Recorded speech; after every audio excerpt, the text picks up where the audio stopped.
Actually, oh my God. Oh, it's even more Christmassy now. Nice. Morning, Ed. How are you? Hi, I'm very good, thanks, Martyn. Good. Yeah, so as is the I guess the kind of format that we're doing with the podcast series that we're running, it'd be great to kind of get an insight from, I guess, to our listeners as well as to kind of how you started working in the XR industry and yeah, kind of go from there. Yeah, sure. So I'm Ed Greig. I'm the chief disruptor at Deloitte, and so my job and my team's job is to work with a variety of new technologies, kind of across the spectrum, to look Yeah, at how they can deliver tangible benefits for our clients, for Deloitte ourselves, like within Deloitte, and for wider society. And a key one of those has been kind of immersive tech, which we've been working on. I actually realized we were doing AR experiments. We did an AR campaign with Blipper, and I think that was like the first sort of deployment we did of something immersive. Back in probably 2013, I think was when wow, we okay. first did that. And then we got the DK2 in 2015, and that was when we started looking at virtual reality. I think Sure. the first kind of client deployments we did of that were using Google Cardboard. Mm. 360 spaces in Google Cardboard. But we've sort of continuously been working in the space Yeah, since then. I mean, more broadly, how I got into that space was because did like front end development, and I enjoyed both like design and development. So I was able to kind of prototype stuff, and because I was often prototyping stuff, that meant that I was looking at newer tech, and so that was how I came to be through kind of user experience yeah. plus UI design. I was looking at newer stuff, and so that was why immersive kind of came my way, and that's why the disruptor role came about. So yeah. Sure. So how does your role differ then, I guess, compared to, a normal management consultancy where, you're kind of I guess, a consultant? How does your role, or what's key kind of differentiators between that? I mean, I'm still very much a consultant. Got those PowerPoint slides in my blood. Yeah. But I would say one of the reasons we differ from kind of traditional management consulting is we're much more focused on building something and Sure. showing it and making it real. I think the idea of kind of separating strategy and execution now is Mm. it's not really feasible because things are moving so fast, and also the detail of execution is so important that you need Mm. to be trying it out and then adapting your strategy. And Yeah. so I think that's how consulting has shifted, because you can't just say, here's a 5 year strategy, good luck with Yeah. it. Like, you Yeah. have to kind of go on a journey with your clients, and particularly in the immersive space. That's what our team is looking to do, is kind of Mm. partner clients so that they can go on this journey. Because I mean, there isn't much point at the moment for most clients deploying a single kind of XR or immersive Mm. project for them, because they're going to want to learn from that. They're going to Yeah. want to sort of develop a capability in that space, and so lots and lots of point solutions is not going to help clients on that journey. Like, what Yeah. they need, they need someone kind of by their side to take them through it and develop it in a way that makes it become something that's kind of enterprise Yeah. ready and like scaled to work at an enterprise level. And I think that's something that's where we believe Yeah. we are in a good kind of position to do that, because we have that kind of breadth of capability. We have cyber teams, we have legal teams, we have people looking at infrastructure, and so as well as kind of XR devs Yeah. specifically. And I think you do need to kind of take that holistic approach, because the opportunity here is definitely one for like digital transformation. Like, and we are seeing clients using this as kind of a catalyst for digital transformation, in the sense Yeah. of like with when the web came along, and clients created their first websites, and then clients created their apps. It often led to like a reworking of how their organization was structured, Yeah. how their content teams were working, all of those kind of things. And I think what we're seeing is that there is an opportunity again with this shift to immersive to kind of take another step forward in terms of becoming a truly digital organization. And I think that's that's really exciting, because one of the things about that is that has benefits beyond the kind of the channel that you start operating in as well. Like with switching to digital, it made organizations more agile, and it didn't matter if that particular web platform project failed and they had to switch to another web platform. The fact is the organizational changes they'd made were beneficial in and of themselves. And I think that I think is the thing here, is there's lots of things that companies have probably wanted to do in terms of their digital transformation for a long time. They're switching to becoming more product focused, having a more modular approach to the way in which they're structuring their enterprise architecture, but they haven't done them. And hopefully this, as I say, this then can act as a catalyst to do that. I guess it's great, with the work that you're doing with Deloitte from that case, that, from that point of view, then, like you say, because if it's more, I guess, focused on the practicality of it rather than almost like the theoretical. Sorry, I know two go hand in hand, but I guess if it's kind of geared more towards the practical aspect, then it probably makes, I guess, to a lot of companies, and it probably leads me on to the next question, that it must be quite daunting for them, I guess, if they're kind of looking at ARVR technology in terms of how to implement it in the business, and to kind of almost to ensure that it's a success post implementation, that you've done a project with them and that they carry it on and evolve it, rather than almost like, there you go, over to you, and then it just kind of sits on, the hardware sits on a shelf and gathers dust. Yeah, exactly. I mean, I think one of the things that I talk about that again is kind of agnostic of XR or immersive technologies is this idea of organizational rhythm. And that rhythm is all about kind of test and learn, and because ultimately we can implement something that's worked brilliantly with another client but won't work with this client's employees or customers. Like you have to get that feedback, you have to learn from it and adapt. There isn't a situation where deploying something one size fits all is going to be it's going to work. I think there are very few true one-size-fits-all products out there, and there certainly aren't any in this space, which is such a nascent space. Like, it's not going to have something that's robust enough and adapted enough to be one-size-fits-all. So I think, and so as you say, that learning is absolutely vital. Like, it's really, really important that you're able to learn from it and then do another project. And I think, that's why we're trying to talk to clients in order to do that. I think the other thing to say that's kind of key about that is, like, we recognize we are not always going to be the best people to deliver that, actually the specific next specific step. So our goal is very much to create an ecosystem of partners who we're working with, but because we have that scale, we can be the sort of the thread running through it. But we want to work with the best people in the industry, because especially in this space, within XR, there's so many kind of specialized use cases where it makes much more sense to use this agency rather than this agency.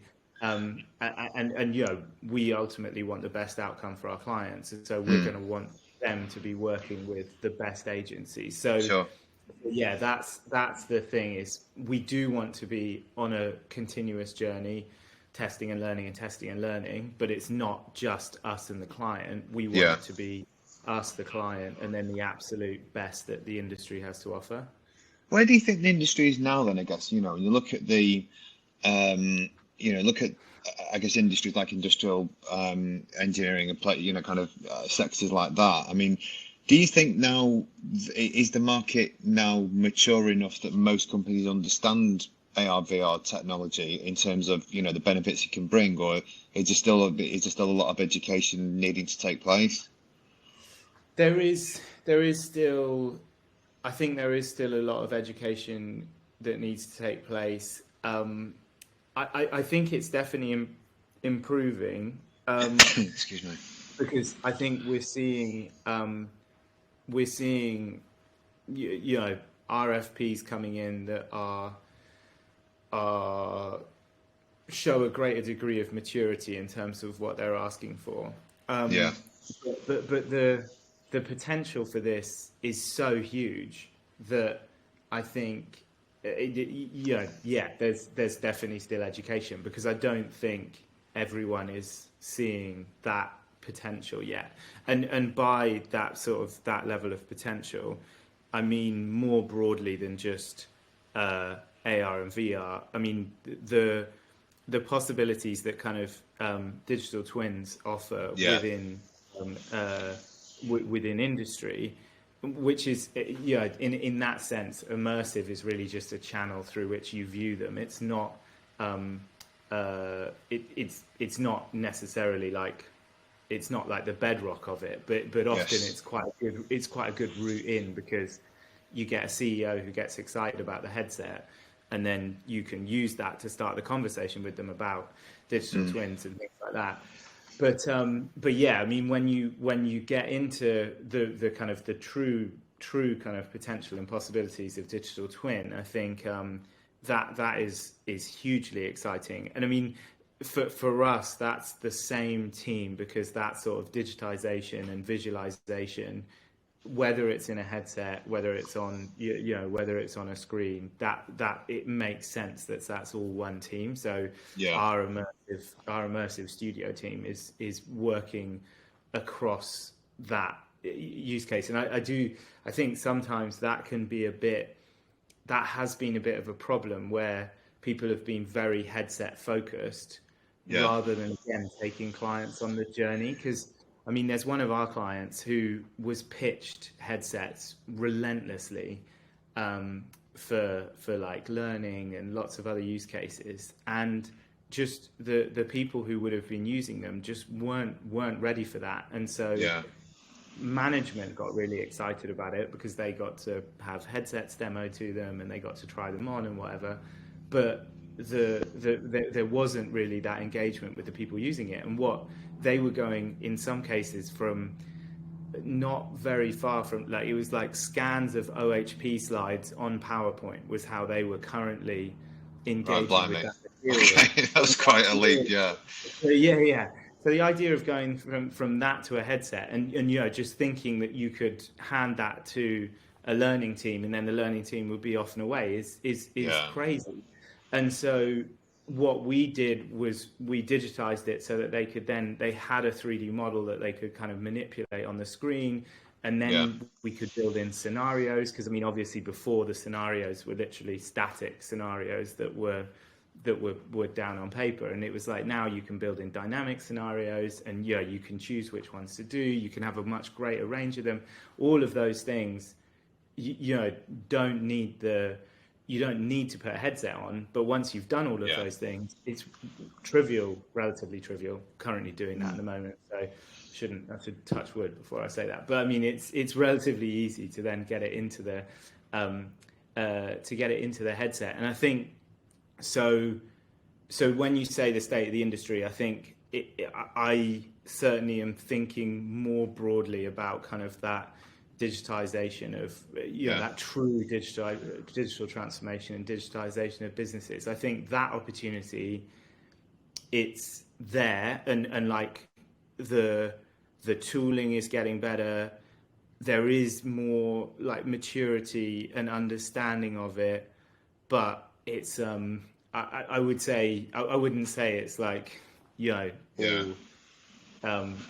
all kind of smelling of roses and going to work absolutely fine. Like, I think I think it's potentially quite a tough situation for us right now. I'd say that sort of October last year, after the Meta announcement, I think we started to see some really good, mature questions being asked by clients. I think that now, obviously, the contraction in tech, the issues around kind of inflation and things like that mean that sort of budgets are tightening. So I think that, potentially we might not see the same level of investment and the same level of excitement for a bit. Yeah. But yeah, long term, it's moving in the right direction. I mean, during the last kind of 9 or 10 years that you mentioned, obviously kind of working with the technology, have you seen any kind of defining moments, during that period, or has it been a small kind of being, like more of a gradual evolution? I think it's really interesting. Like we did VR risk training. The first risk training we did for Deloitte was we did that in 2016, which was it was a 360 video based thing. Yeah. So it has been a gradual evolution, because now we're doing that sort of thing. Now we're looking at sort of implementing that at scale and being able to do that at scale, because at the time it just wasn't cost effective. Like the cost of producing it was, we managed to do it relatively cheaply, and actually e-learning and stuff can cost quite a lot. But I think in terms of the overall effort and everything like that, it was more, and there was stuff around. I think actually we produced the content relatively easily, but the consumption of that content, I think that was that was harder. And so yes, it feels like a gradual evolution in the sense that there's stuff that we've been saying for a long time. We built our first virtual reality store. So a shopping space that was connected to Salesforce and Adobe. So it basically, it would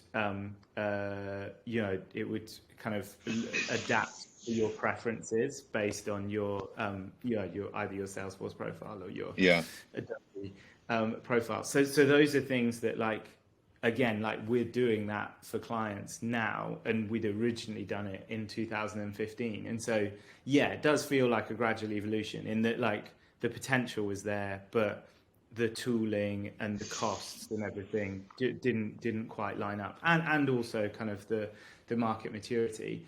I would say that though, in terms of the biggest milestone, obviously the release of the DK1 and the DK2 was hugely significant from Oculus, and I would say the release of the Quest 2 as well has been very significant in terms of just you don't hear the complaints about it will be good when it doesn't have wires, or it will be good when the resolution is a bit better, or it'll be good when the frame rate is you don't really hear. I mean, you do sometimes hear people say, "Oh, it'll be great when it's glasses and not, and not so heavy on your head." But I would say those, especially then if you put them into a good experience, I think those complaints have sort of dialed down, because I think, in the context of,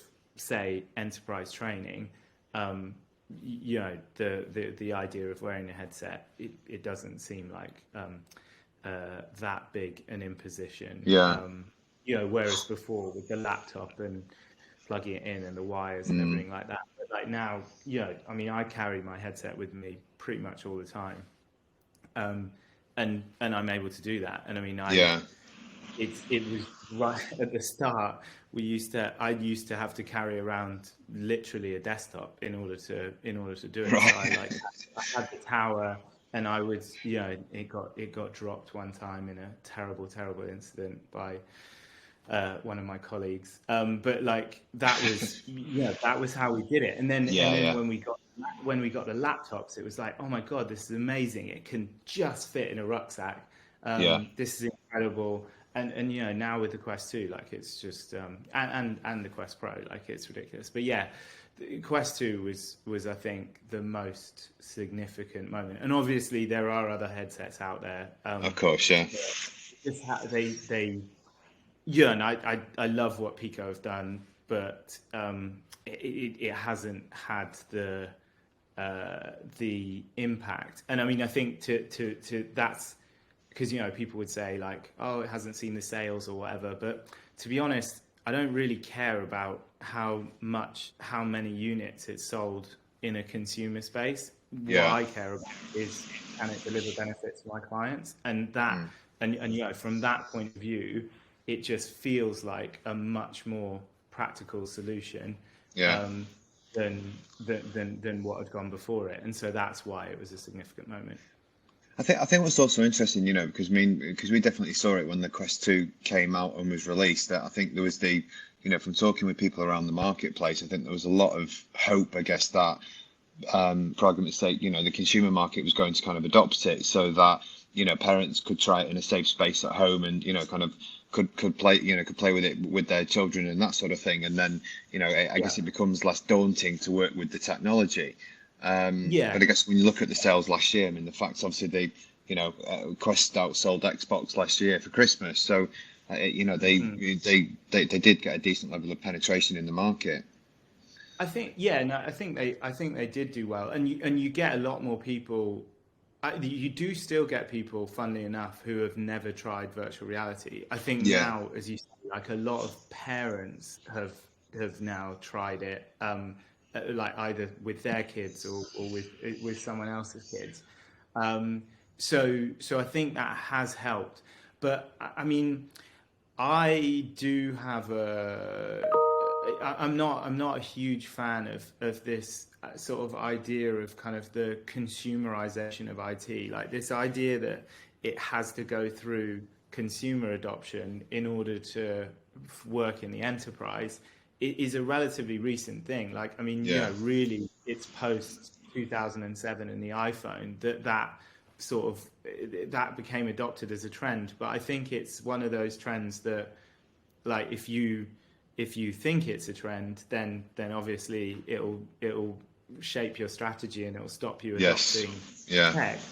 But it isn't really that, like, there's no real reason. Like the iPhone was a bit of an aberration when it comes to enterprise tech, and I think it was a brilliant step forward because, you know, it showed a much more user-centered approach to enterprise tech, which I think was great, and yeah, that was, you know, part of the whole transformation that was kicked off in 2007. But I think now it's frustrating when someone says we won't go forward with this immersive program until more people have bought the headset. It's like, right, why? Like, if yeah, it either delivers benefits to your organization now, or it doesn't. Like, that should not depend on whether or not, you know, someone has bought the headsets at yeah, home. Like, and yet you do hear people, you know, sort of using that as an excuse. So I think, yeah, and you know, people should instead be evaluating the headset on its merits, because I mean there are issues about it. I mean, I would say one of the frustrating issues has been with some of the headset manufacturers has been the focus on consumer has meant that they've missed the opportunity to create a really slick enterprise oh yeah, experience that would work with, you know, with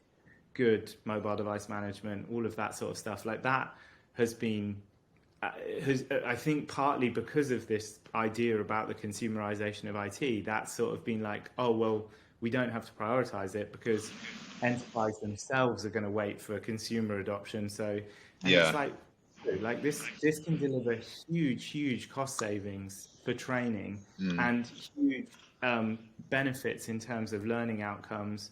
It can make collaboration much more effective for a lower, you know, kind of carbon footprint. But you know, but you need those tools around infosec, around device management, all of that stuff. And it's not, that's not complicated. The devices are running Android, or, a lot of them are. And so, Yeah. it's not it wouldn't be a hard thing to do, but it just hasn't been a focus. So yeah, Yeah.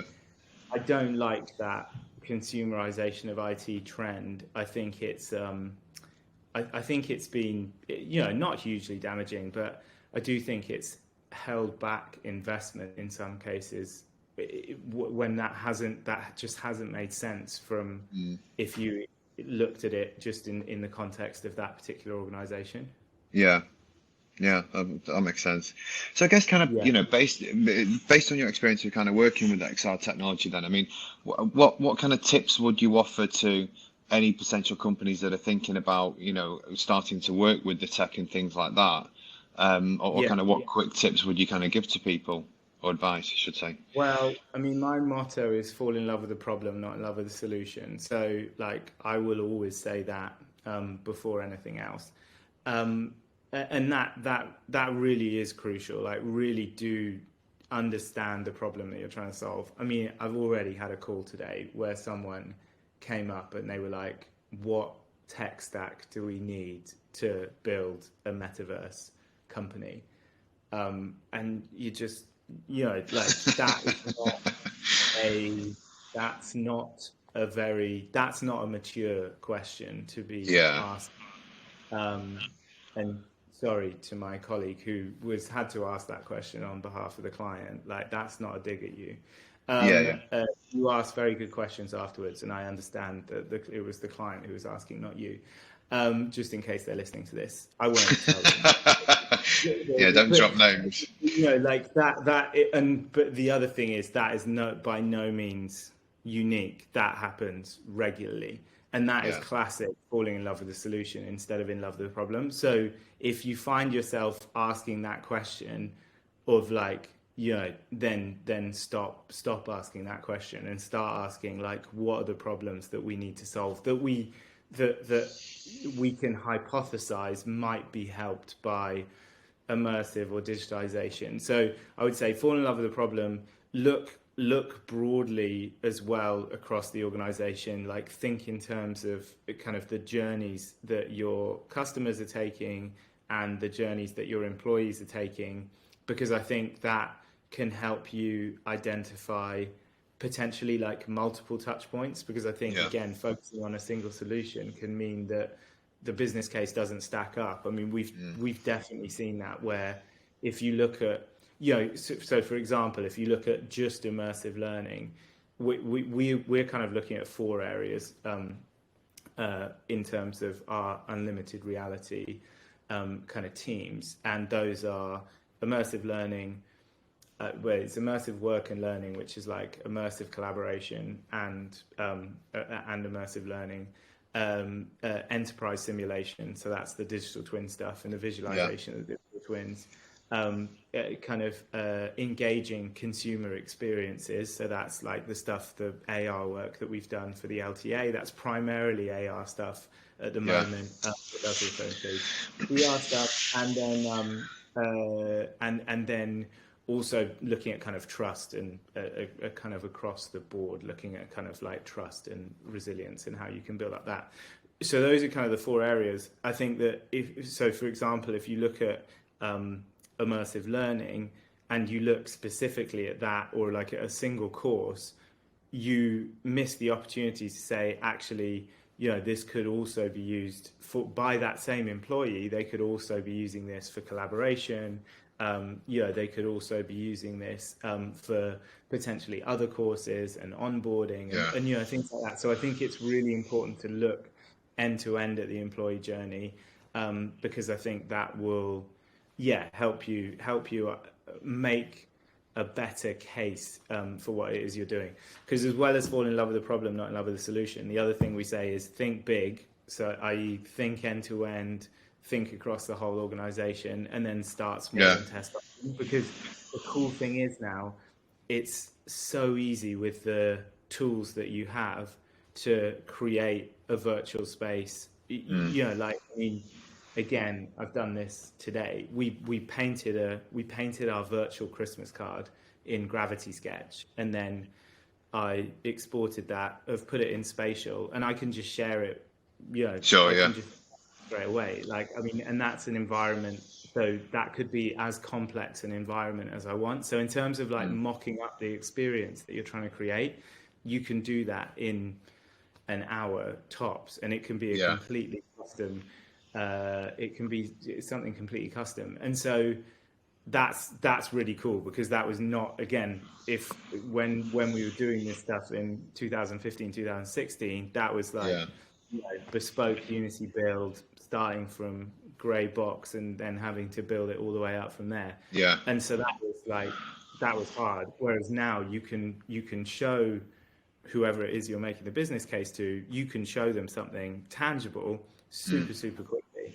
And that's really exciting. So when I say think big, start small, you can start really, really small. Like an hour's work can give you that first step on the road. And Sure. that's way more powerful than a PowerPoint slide. Yeah. Do you tend to find, I mean, you kind of mentioned an interesting point a minute ago, but I guess the kind of four main strands to the business that you're working in, I mean, with the kind of enterprise companies that you talk to and are working with, do you tend to find that they kind of work in a cohesive way, that kind of each of the departments knows what they're doing, or is it still very siloed? Yeah, oh my God, that would be the dream. A lot of my job is also around that. And I mean, so when that point about thinking big, that we have a concept called the tangible hypothesis, which is basically an articulation of the ideal end-to-end user experience and employee experience that you're trying to create. So the user experience and then the employee experience that enables that. And the reason why we do that, and we encourage clients to do it and try and get it down to something that sort of fits on an A0 page that you can talk through with someone in less than 45 minutes. The reason why it's so important to articulate that is in order to break down those silos, because so often those different teams will have, a 200-page strategy document that they've written that the other teams are not going to read. Barely anyone in the team itself is going to read it. So the idea that then you'll get a cohesive strategy from that is, again, it's a fantasy, unfortunately.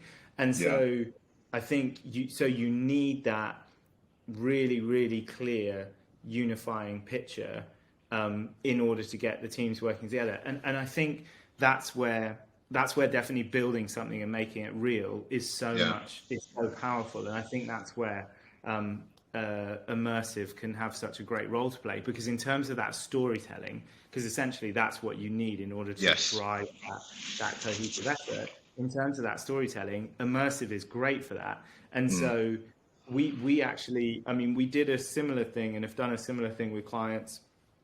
Initially, we did it in retail, and it actually came about off the back of that virtual store that we built using Adobe and Salesforce.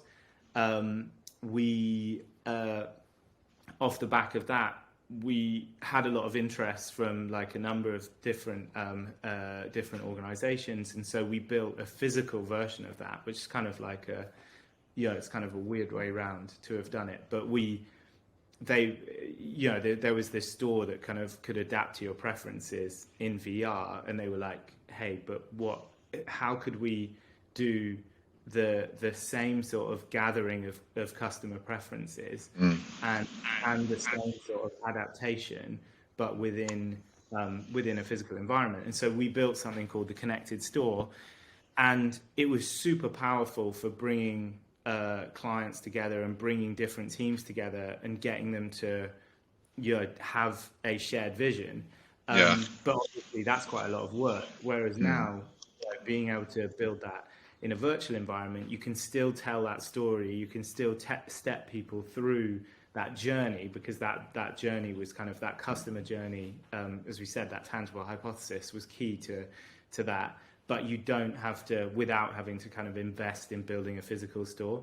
So like your silos point is 100% right, and is is 90% of the time kind of the goal of the work that I'm doing is to try and Sure. break down silos and get the teams working together effectively. And Immersive has such a crucial role to play in that, I think, because it's great, but it's also, it's cost effective. And so you can do it without having to like get a massive upfront investment in order to kind of tell people a story, which is supposed to then get more investment. Like, it's much better if you can just do that, pull something together really quickly. Yeah, totally. And I guess obviously sorry. I just quickly, we did a similar thing to that. So one of the best examples of that we have, that we're allowed to talk about publicly, is with Team GB. And that was an interesting one, because Team GB before Tokyo came to us to talk about how they could help the team, and they wanted to look for ways in which they could sort of. We were the ones who articulated this question, but they wanted to kind of reduce stress on the athletes during the games, and their idea was, what if we created virtual models of the stadiums so that they could then put on a VR headset and kind of be in the stadium before the games itself. And that was a classic case of falling in love with the solution, where someone's like, I want to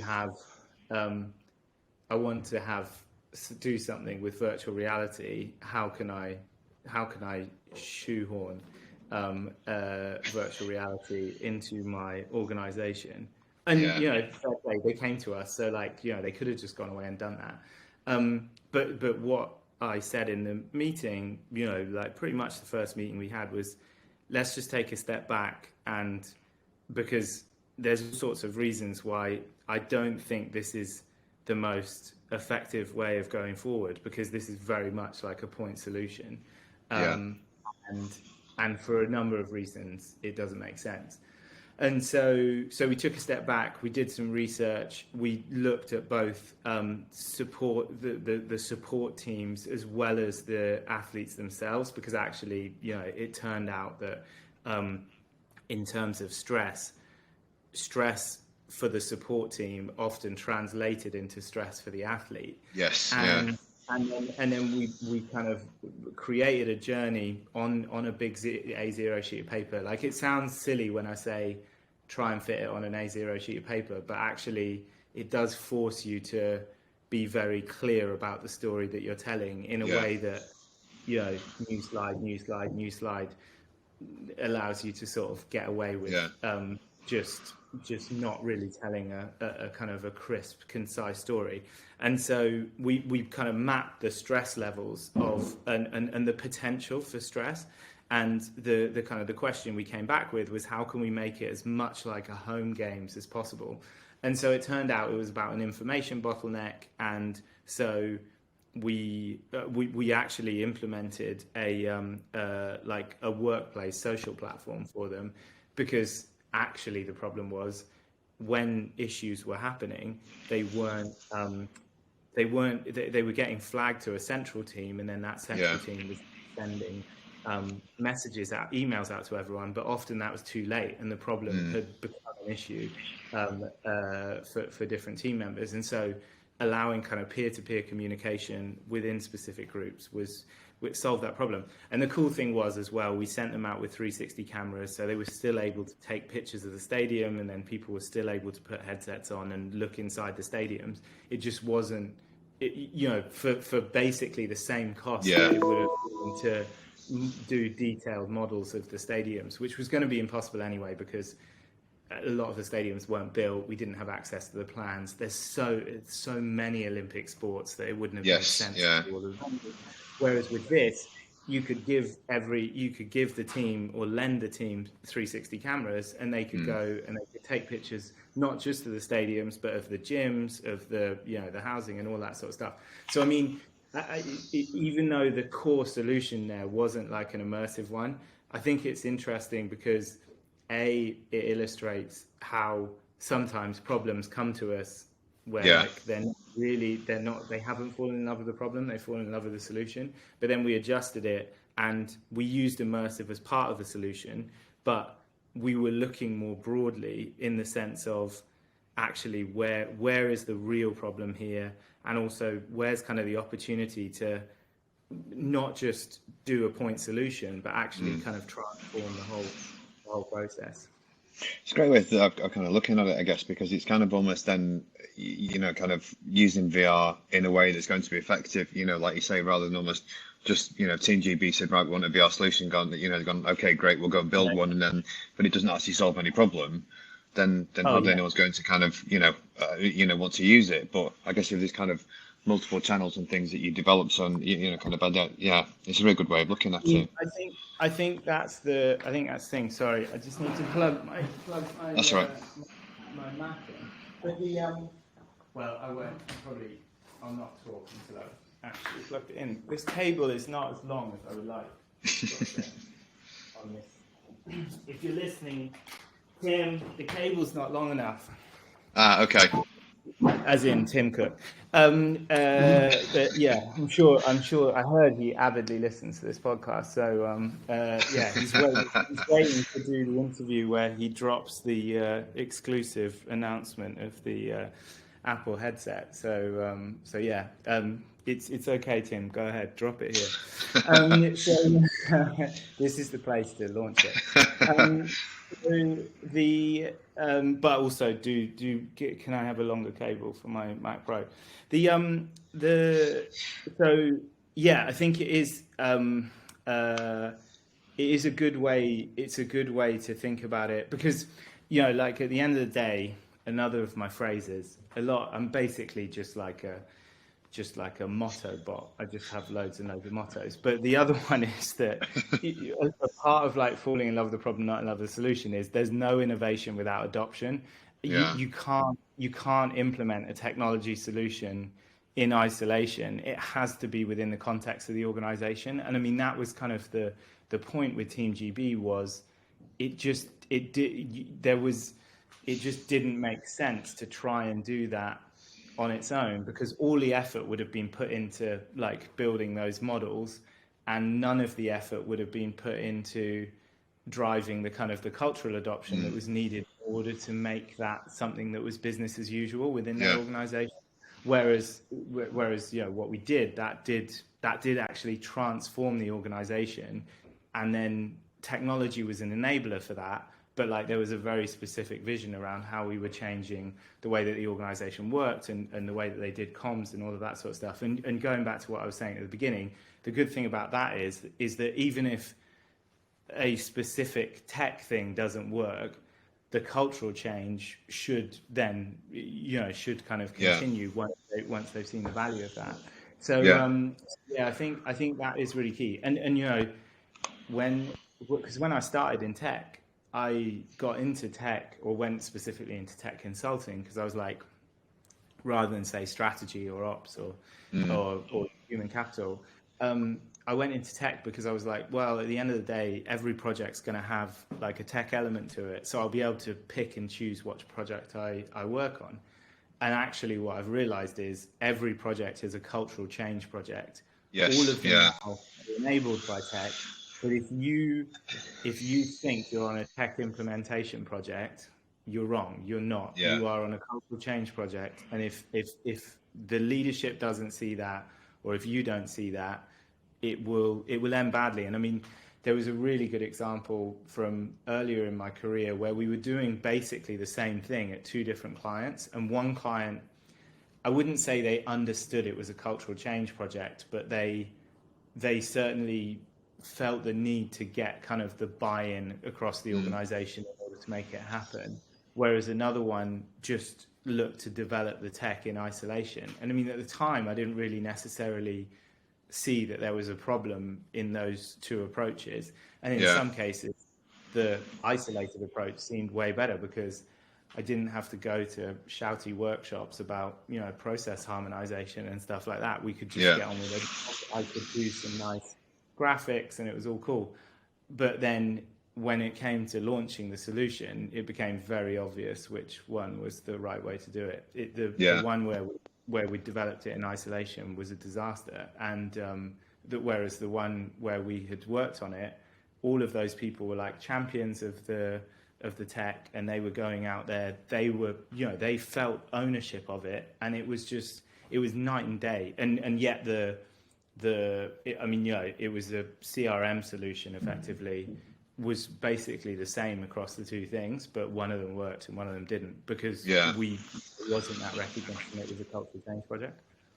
It definitely does seem to be the thing with tech, and particularly around the XR, side of things from the companies that we work with and that I've spoken to over the last few years. I think a lot of them do get it, that it is kind of, that it's bringing people on with the journey rather than, I know you mentioned the point before, but, if for argument's sake, the CTO or someone like that kind of says, right, like here's a load of headsets, and they go and buy a raft of them, but the people aspect isn't considered.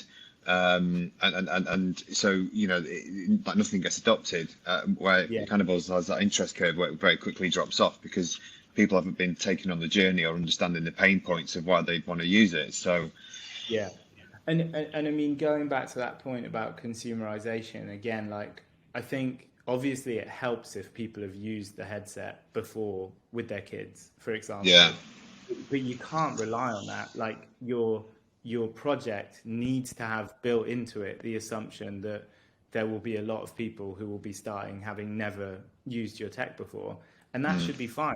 You can still run a successful project where people have never used the tech before.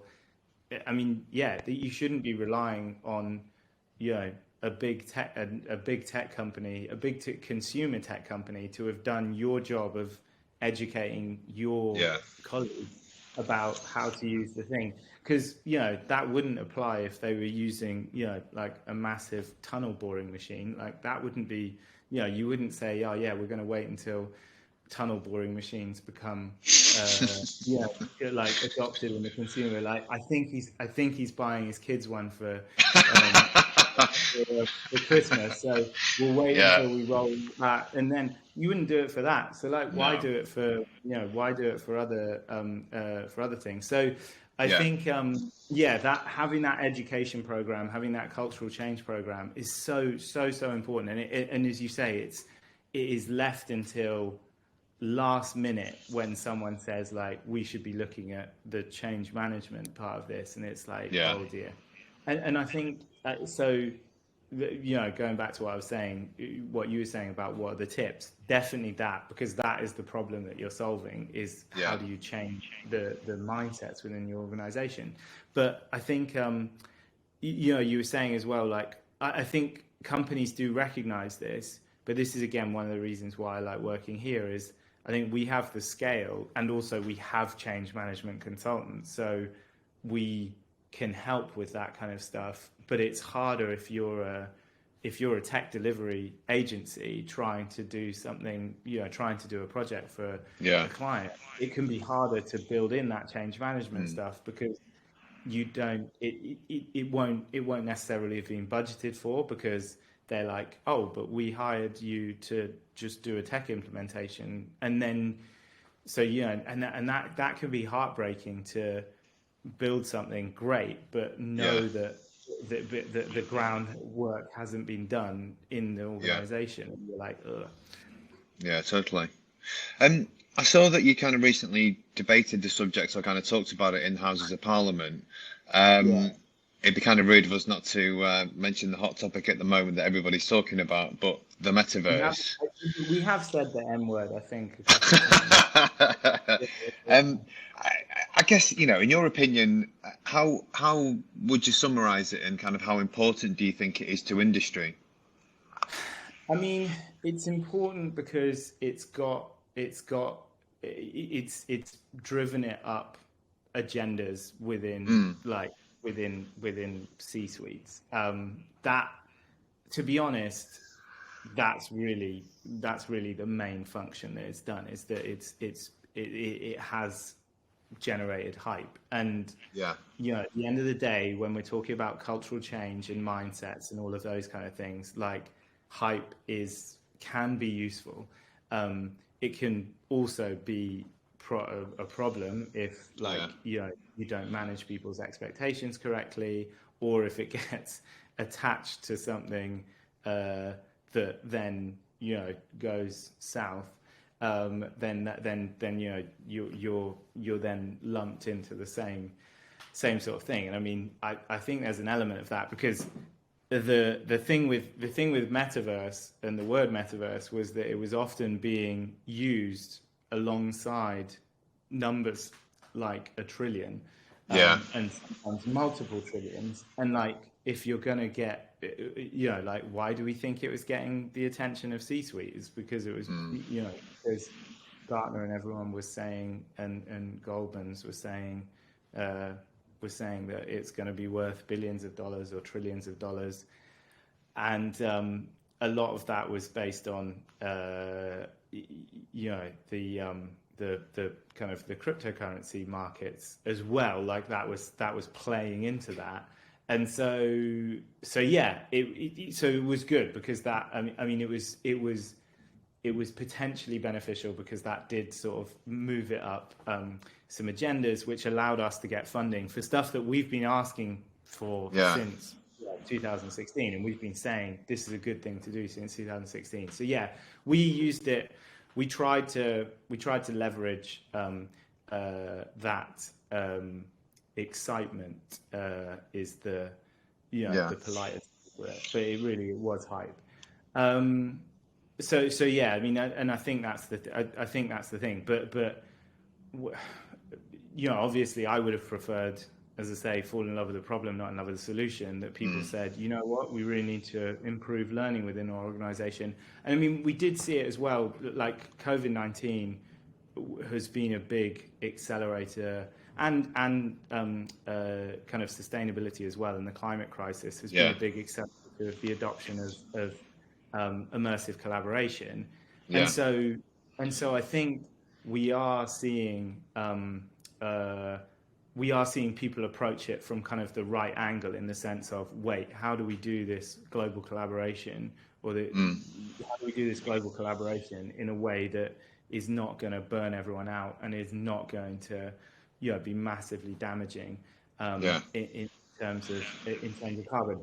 And so yeah, I would have preferred it that everyone was coming to us because of that, not because they'd read an article with a picture of a monkey above it that had some huge figures attached to it, and they were like, wait, we need to get on this metaverse thing.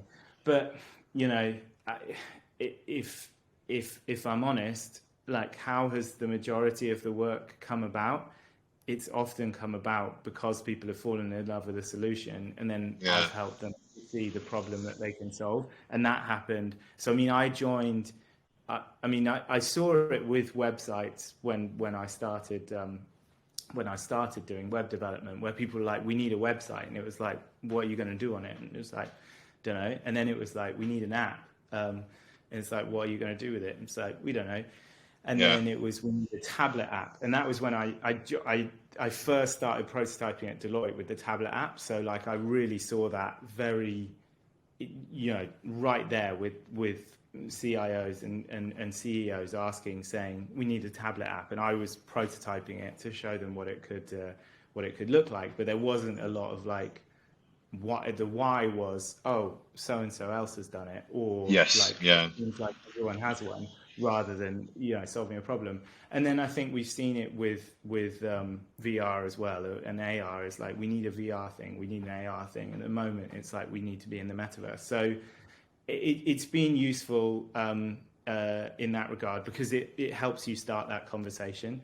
But yeah, so I guess the short answer is like mixed feelings, but yeah, I think it has. Overall, I think it's got us funding that we wouldn't have got otherwise. Sorry, I don't know why my notification's going off. I've got Do Not Disturb on, but I don't. It's fine. It's all right. I'm ignoring that. So it just seems like, I think obviously when Facebook did the rebrand, and obviously kind of started the proverbial hairs running about kind of Meta and the Metaverse. it kind of just has seemed in the last 12 months or so that it's just caused such a, I think, a high level of confusion where, everybody suddenly that were doing AR and VR projects have now basically just said everything's in the metaverse, and things like Yeah. Roblox, Minecraft, everybody's just kind of, rebranded everything as metaverse content for fear of almost kind of being left behind, or kind of, not being seen as, trend setting. And I don't know if that's the kind of, I mean, if that was a good or bad thing, really. I think though we've always seen that sort of confusion. Like I remember big debates within our industry about is 360 video VR, and it's Yeah, like, to be honest, who cares? Like at the end of the day, it's about the problem that the client is solving. They don't really care about it, and like it's whatever they call it in terms of, as long as I don't care what name they come to me to talk about it with, we will work with them to figure out what problem it is they're solving, and then it becomes a learning, it's a learning module that's there to yeah, achieve a learning outcome. It doesn't matter whether you call it 360 video or VR. So I guess I'm not. I've seen the industry agonize over definitions, and it's like, whereas and the people who are coming to us for solutions don't really care. They're like, I don't mind, yeah, in the same yeah, way that they don't really care whether or not we're going to host it on AWS or Azure. Like, I don't care. Like, yeah, I just want my colleagues to be able to do this learning and achieve this learning outcome. And so yeah, I mean, I think, it has resulted in some confusion, but again, it's confusion that I've seen before, and it's and like the way you navigate through it is by sitting people down, talking to them, talking about what's the actual problem that they want to solve. And I yeah, think, yeah, to be honest, whatever starts that conversation quickest, that's the terminology that I'll use. yeah. Um, Fair enough. and Makes so, sense. yeah, I mean, it's frustrating, but like, there's lots of things that are frustrating about our industry, and I don't think it's as I say, it's been around since we started. I mean, those were so heated. Those is 360 video VR debates. They were so heated, and it's just like, and then there was a whole big thing about like which is going to be bigger, VR or AR. It's like, Yeah, who cares? Like, honestly, yeah, it's totally. not. Yeah, They're on a spectrum. It doesn't matter, and yeah, I think, I think it can sometimes. I mean, my background is actually, this is a bit of a tangent, but as you've seen, that's kind of my thing. But my background. So I did philosophy, politics, and economics at university, and like there was a big thing in philosophy that I think a lot of people found it more comforting to try and answer definitional questions rather than tackle like really hard questions. It was like, because they could argue about definitions all on their own, and it was like in a sort of closed system, and some of those arguments were very, very brutal, like yeah, just you wouldn't even believe.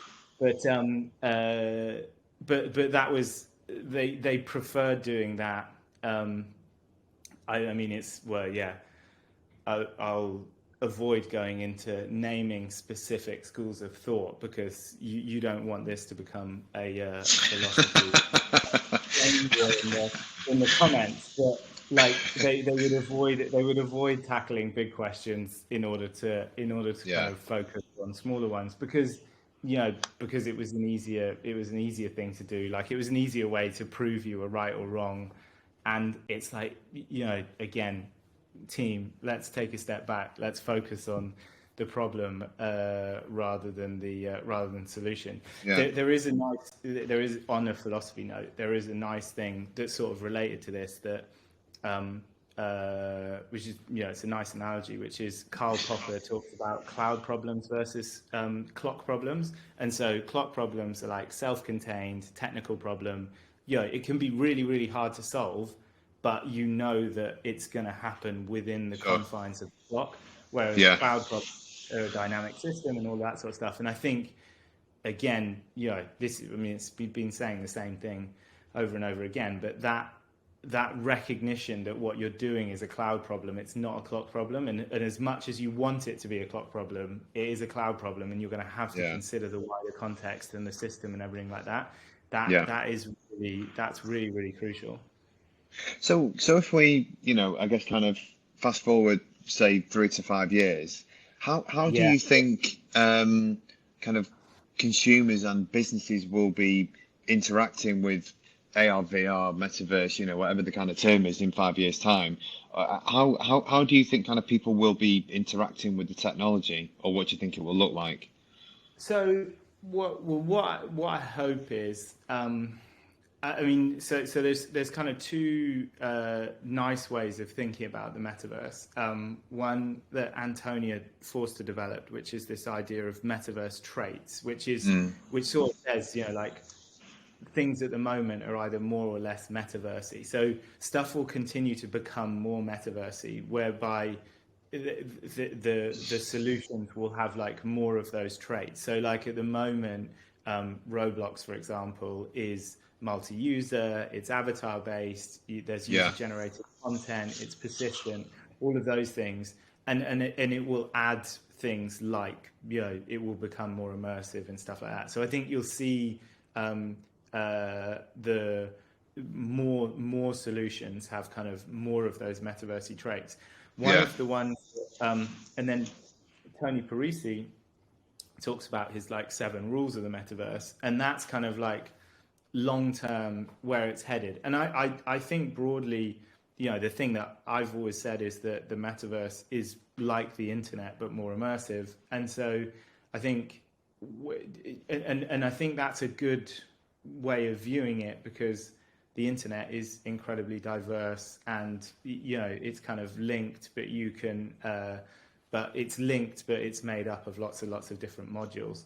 And I think that's where the interoperability thing is the thing I would love to see. That I would also obviously love to see the way in which it's being used being very positive. I think that one of my worries is that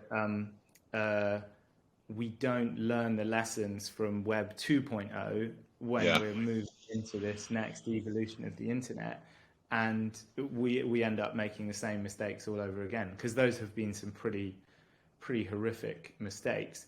And so I would like to see it being used in more positive ways. And I think for me, the metaverse is at its best, and its potential is to connect people who you otherwise wouldn't be able to connect to, and like actually connect to them, not connect to them in terms of have an argument with them in the YouTube comments, like actually connect in a way that's much closer to the way you would really connect to someone. And I will always say an in-person connection is absolutely the best way to connect with someone.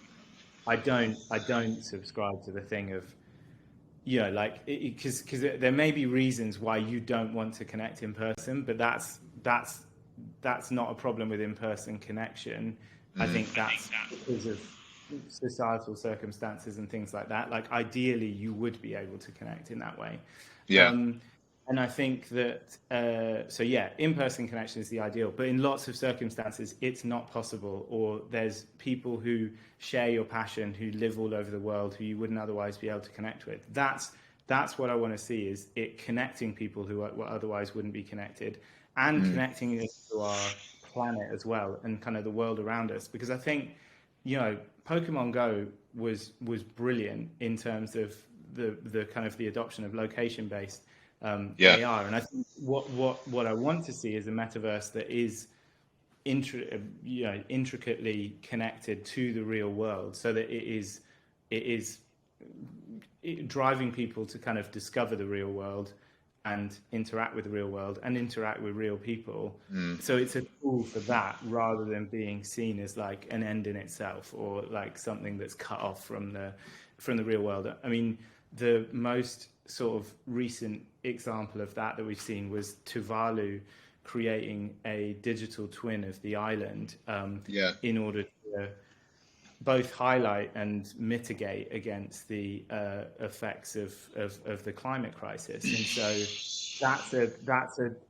that's the sort of thing that I think. I mean, obviously, I don't want to see Tuvalu being threatened by climate change, but I think it's a good example of how the metaverse can kind of connect people to our world in a way that will hopefully change it for the better. So I'm really keen that we do articulate that positive vision for what it can do, because I think if you don't, and you just list all of the risks, the problem with listing risks with some company executives is it's like leaving a plate of marshmallows in front of a 4-year-old and telling them that's going to be really bad for you.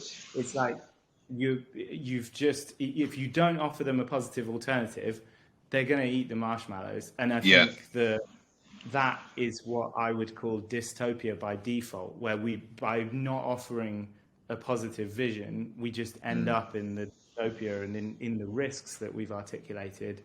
Because we haven't articulated a positive vision. So I'm really keen that we articulate a positive vision. And for me, it's connecting to people you otherwise wouldn't be able to connect to, and connecting to our planet better, which I do think location-based AR is a really powerful tool for that. Because you saw with Pokemon Go, like the number of people who suddenly were out in exploring places they otherwise, and obviously things went wrong with, they shouldn't have had one at the Holocaust Memorial and things like that, but the they shouldn't have had a gym there, but overall I think it was getting people up, getting people active. I still see people in our local park who are doing Pokemon Go sessions around the park, and I think that's brilliant. So it has the potential to do that good. And so, yes, I would love to see that. I would love to see, and on an enterprise side, that's companies kind of, teams kind of connecting. We're just starting to see projects from the start of the project saying, what is our distributed immersive collaboration strategy for this? Like, how are we going to do this? Yeah. Because they've said, we do not have the budget, both carbon or financial, to do all those workshops. I was referring to that project, that process harmonization project we did. We were always flying to, because it was global, we were always flying together. And like now, A, that's really expensive, and B, that's just not, that's not sustainable.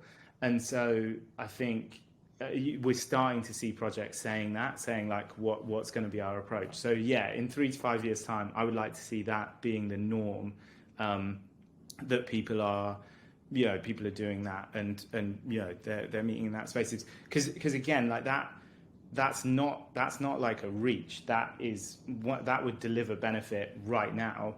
And the only reason it's 3 to 5 years is I know that change will take some time. But I do think that is very, very, very plausible. I think, and when people have had those meetings in a headset, again, you can say this meeting would have been better in person, and it's like, sure, but you would have had to get on a 5-hour flight. So and this means that you can have like 8 or 10 of these meetings a year. One of them's in person, but 9 of them where you've built up those bonds and those relationships are going to be virtual, and that's much more valuable than having one 6-hour meeting in person once a year. Yeah, I mean, I know we kind of talked about it at the start of the chat around kind of the retrospective aspect in terms of the technology moving forward. But I mean, do you think there'll be any defining moments that will kind of drive mass adoption of the technology over the next 3 to 5 years, or again, will it be more of an evolution? Are you trying to get me to say Apple headset again?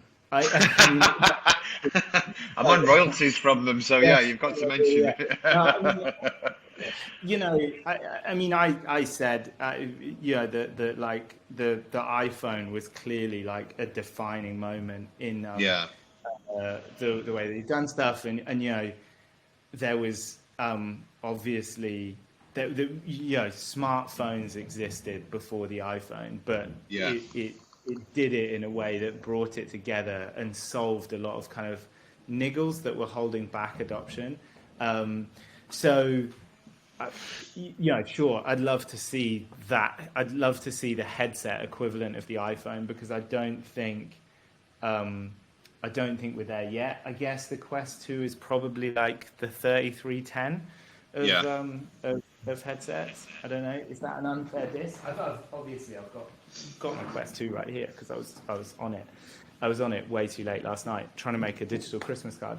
But the the one in Gravity Sketch. But so yeah, I don't know. Is that unfair to call it the 3310? I think that probably is about right though. So Yeah. yeah, would yes, if there is an equivalent like that, I think that will be great. But again, I mean, I feel like you going back to the other point, which was that was what triggered mass consumer adoption. From my point of view, there is not a reason. Yeah, you can run a global collaboration project using these headsets, and you can have a very it will not be perfect, but you can do that very effectively, and it will be more sustainable, and your team will be able to meet more regularly, which will probably make them work better as a team than if you did it if you tried to do it all in person or all over video calls. So yeah, like you know, so like does it need that defining moment in order to change things? Yeah, it will be good, but like it doesn't need it. Yeah. I guess the long Okay. answer to that. So Interesting. but in terms of other like defining moments that are coming up, I mean, potentially something around like something big around interoperability, I think would be interesting. Definitely seems to be the But key word that everybody's, you know, certainly from the companies we talk to, is the key word that everybody says, you know, in every conversation.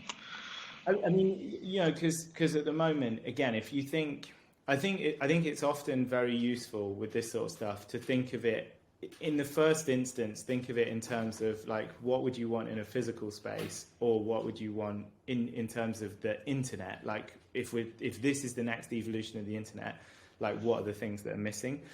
And like at the moment, that ability to navigate kind of easily between different things isn't quite there yet. But to be fair, you know, deep linking ability was just released, and I took part in the Ready Player Golf charity event recently, and we used the deep link from Engage into Golf Plus. And it's not, and that was I think that was the first time, because it had only recently been, that deep link deep link ability within Quest had only recently been released, and I think that was the first time I'd kind of like navigated between apps, and so that was pretty cool, like because yeah, I think that felt more like the internet than just, you know, I'm in a standalone app and now I'm in another one. So but I would say again, like from an enterprise point of view, that will kind of smooth the way, but like it's not going to necessarily be like a game changer. It's not going to feel like a big bang sort of like before and after kind of moment, I don't think. Yeah, interesting. And finally, kind of one question. I mean, what advice would you give to somebody working in the XR industry who's kind of looking to further their career? Well, Good question. I mean, I gave some advice similar to this at I was speaking at a school on Monday. It was really difficult to get to through all the snow, but I made it eventually. But and I think because some of the students there were asking kind of a similar question, and I think, not to harp on about the thing that I've said many times, don't bark. Not to harp on about the thing that I've said many times, but I think she is going to bark. Boudica, please, during the podcast, okay? Hold on. Boudica, come here. You can do a cameo on the podcast. Are you going to jump up? Oh, come on. Boudica? She can make an appearance. Yes. Come on, Boudica. You're wearing a Christmas jumper. You should definitely appear. Definitely needs to be in. Oh, there she is. Rude not to get her involved. That means she might not dark. So what advice would we give to someone looking to get ahead in the XR industry? I mean, I would say that honestly, the best thing is that the space is changing so fast that there isn't. You obviously need to be willing to learn and adapt, because I mean, one of the things that for me, I was very proud of my ability to stitch together 360 videos. And I was like, I am really good at this. I have learned this skill. This will stand me in good stead for, like 6 months. Because it became the technology, made that skill completely obsolete. And I spent a long time like stitching it and perfecting my art. And it's now completely useless. So the tech is not going to hang around for long. And also, I mean, just the rate at which kind of the tools are simplifying the process. So like, being good at the dev is going to be less of a differentiator. I think, it's still important, obviously. So, not to, as I say the same thing over again, but I would really focus on understanding that broader context and understanding user experience design and human factors and all of that sort of stuff, and the kind of the broader context in which you're operating, because I think that will stand you in good stead. Not because you may well have jobs where someone assigns you a ticket and you have to go and do that dev ticket. Well, that's a bit you may have jobs like that, but to be honest, even in that situation, you do want to be questioning, and it's still valuable to be questioning, like, wait a second, what's the, what are the kind of the broader aims of this? And to be able to understand that, because, you don't want to be working on a project where you do all of that dev work for nothing. And so I think anything that you can do to sort of, broaden your understanding, I think is important, because the thing is, because this space is evolving so fast and because it's so new, I think that some other spaces that are more developed, it's possible to be more specialized and kind of slim down your focus. Whereas I think here, it is still important to understand the wider context, because that wider context is changing. And I think if you don't do that, you're going to struggle. And I mean, that wider context includes stuff around ethics and things like that. So just be aware of that stuff. Don't feel like it's not your place to say this is not the direction that we should be going in. All of that stuff, because I think in the long run, those will be that will be a good will be a good decision to make. So my advice would be, and I know this seems like a pain, but you're going to have to learn loads of stuff anyway. So, that you're just going to have to suck that up. Because this industry is not going to stand still. But I think what I would say is the stuff that's going to be most valuable is the stuff around context and going really deep on a specific skill. You risk that skill becoming obsolete relatively quickly. So don't put all your eggs in that in your I can stitch 360 videos really well basket, because you might find the basket is not around for long. Interesting.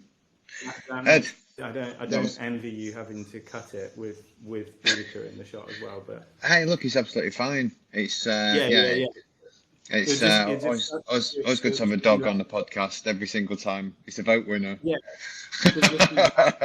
he'll just be randomly appearing in and out of the shot. But yeah, she's also not helping from the like, I wonder when this podcast was filmed kind of perspective. Oh, it's fine. It's absolutely fine.